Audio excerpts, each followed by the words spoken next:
Ating pong tatalakayin ngayon kung ano yung mga pinagbabawal na gawin ng isang association o ng homeowners association o kung sino ang opisyal o sino man tao dito sa subdivision.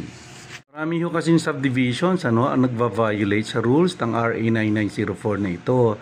Ito ay ang under the Article 14 which is the Prohibited Act, under the RA 9904 which is the Magna Carta for the Homeowners Association.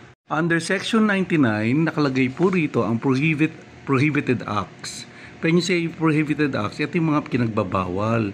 Bawal na bawal po. So, it shall be prohibited to any person or any association. So, we focus dun sa letter I po under Section 99.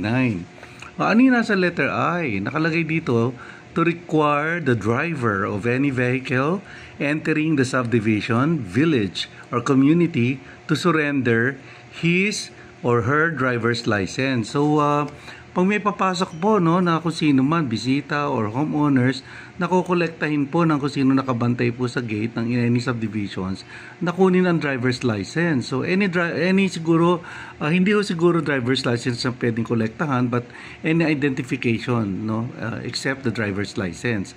So, okay naman po yun. So, isa ho yun sa mga pinagbabawal na kolektahin ang driver's license ng anybody who wanted to enter any subdivision.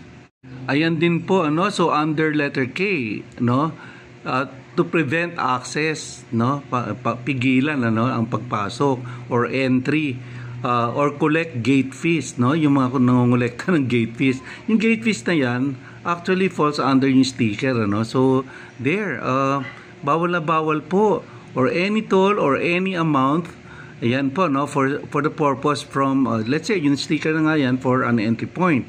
Now, kahit na any utility service or delivery provider, so sino-sino yung mga utility service? Kunyari, yung sa mga Meralco, o yung tawag dito, yung mamumuto lang Meralco, o tapos kunyari let's say yung sa tubig any deliveries ng tubig, any water utility services, hindi ho pwedeng pigilan yan pwedeng kuhanan ng siguro yung sinabi natin kanina ng ID so company ID perhaps na iwanan sa gate, and then properly bigyan din ng karampatang parang number or parang anything that would provide the driver na kinuhanan ninyo na pwede niyang balikan later on paglabas niya.